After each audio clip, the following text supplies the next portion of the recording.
There's something magnetic about Conrad Fisher.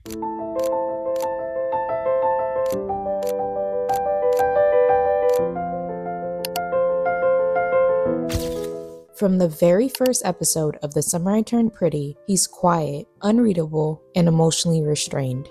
But as the series unfolds, so does the weight he carries, the silent burden of being the eldest son, the caretaker, the protector, and the one who always runs before he breaks.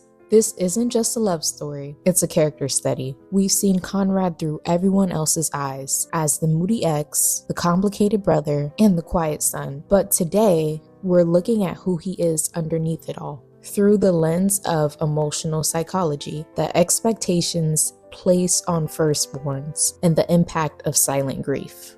Spoiler warning, this video discusses events from season 1 to 3, including key scenes from episode 9. If you're not caught up and you want to avoid spoilers, feel free to pause and come back later. If you're ready to go deeper into Conrad's emotional arc, let's begin. Mirroring his parents. Conrad Fisher is a mirror. He mirrors his mother, Susanna. In how he loves quietly, he prioritizes others' happiness, and hides pain behind a soft smile. But he also mirrors Adam, his father, in the ways he resents the most: emotional withdrawal, avoidance, and walking away when it matters most. Just like Adam, when it feels like his presence is unwelcome, Conrad tries to be of good use, but eventually he runs. In season 3, episode 7, when Jeremiah tells Conrad about the full-time job offer from Adam, Conrad immediately says he could do better. You can do better than following in Dad's footsteps. That he deserves to do something he loves. Because to Conrad, following Adam's path isn't just about career. It's about turning into Adam, inheriting emotional avoidance, and living a life that's numb. We see a young man caught between honoring his family and desperately trying to avoid becoming them. Parentification and the oldest child syndrome. Parentification, a term coined by Hungarian-American psychiatrist Ivan Nagy, describes when a child takes on adult responsibilities far too early, whether emotionally or practically. And this has been Conrad's role from the very beginning. He knew Susanna was sick before anyone else. He carried that secret for her and for the family. He comforts his brother, he absorbs the silence, he becomes the emotional anchor, even when no one asks him to. In season 1, episode 4, Belly gets drunk at the 4th of July party. Instead of Adam checking on her, he scolds Conrad. He blames him because Conrad is the eldest, the responsible one, the one who should have known better. You're the oldest. You're supposed to look out for the younger kids. Later in season 3, episode 5, as Susanna lays dying, she tells Conrad how proud she is, how she knows he'll always take care of Jeremiah. And in that moment, he promises her. That single promise locks him into the role he's always had, the protector, the strong one, the one who can't fall apart. This is eldest child syndrome, the belief that love is earned through responsibility, that your softness is selfish, that your worth is tied to your ability to hold it all together, even when you're breaking. Emotional repression and panic. And what happens when you carry everyone else's pain, but never release your own? That's when repression creeps in. Let's talk about emotional repression. The unconscious blocking of emotions that are too difficult to confront. Repressed emotions often resurface in the form of panic attacks, detachment, or explosive reactions. Conrad is the poster child for this. In season 1, episode 6, on Cleveland's boat, Conrad has a panic attack. It's one of the first times we visibly see the weight of his emotional suppression. Everything crashes down. His mom's illness, his fractured relationship with Belly, his role in his family, and his body ultimately can't take it. He gasps for air, and he breaks. This scene is important because it humanizes Conrad. It's not dramatized. Instead, it's quiet and almost still. It's a subtle cry for help from someone who's never been allowed to ask for one. It's my mom. Later in season 2, after finding out he's been accepted to Stanford, he walks the beach alone in the middle of the night. He's overwhelmed, and again, the panic creeps in. Steven follows him, and in that moment, Steven grounds him. Not with advice, but just by being there. But by season 3, Steven's admiration turns to resentment.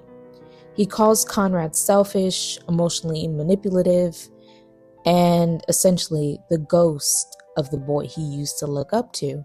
But here's the thing, Conrad didn't run to hurt anyone. He ran because no one ever taught him how to stay. Imposter syndrome plus self-sabotage. But all this pressure builds to something even more dangerous, self-doubt. Imposter syndrome is the belief that you're a fraud, undeserving of your accomplishments or relationships. Conrad feels this constantly. He never feels good enough. For Belly, for his family, for Stanford. In season 3, episode 3, he forgets Belly's prom corsage. He shows up distant, distracted, not because he doesn't care, but because his mom is sick and he's trying to hold it together. And still, he takes the blame. He tells Belly, I feel like I just keep disappointing you. You don't deserve that. this is self-sabotage in action, pushing people away because you don't feel worthy, saying the wrong thing, retreating just when someone starts to get close. Conrad does this with Belly over and over again. He loves her deeply, but he also thinks loving her means hurting her. So he withdraws because to him, it just feels easier. Being misunderstood. The tragedy of Conrad Fisher is that the timing is always off. By the time he's ready to express himself, it's too late. Belly has moved on, Jeremiah has stepped in, and Conrad gets vilified for being distant, quiet, and emotionally unavailable. Characters like Taylor, Steven, and even Belly accuse him of being moody, selfish, manipulative. But what they don't see is the war that's going on inside of him. In season 3, episode 6, Laurel asks Conrad, And what about you, Conrad? When do you get to be happy? He pauses, uncomfortable, and finally answers, after the wedding, when I'm back at Stanford. I'll be happy when the wedding's over and I'm back in Stanford. That's not happiness. That's escape. It's survival. Guilt, grief, and the final conversation with Adam. Conrad's been taught to be strong his whole life, but never soft. We see this pressure from as early as season 1, episode 4, when Adam scolds him for not watching over Belly, and we see the weight of it again in season 3, when everything finally comes to a head. In season 3, episode 9, Conrad sits down with his father and says out loud the thing he's been holding in. I told her I loved her. I ruined the wedding. I ruined everything. I broke him, and the worst part is I wanted it. And for the first time, we see Conrad confess. His guilt, his selfishness, his shame. And instead of judgment, Adam, the man who taught him avoidance, gives him grace. He tells him, sometimes giving space is all you can do. And for a son who's only ever felt useful when he's emotionless, that moment is everything. It's the first time he's seen, not as the strong one, but as someone who's allowed to break. Who Conrad really is. Conrad Fisher isn't the villain, and he's not the perfect prince either. He's a portrait of what happens when you're taught to be strong before you're allowed to be soft.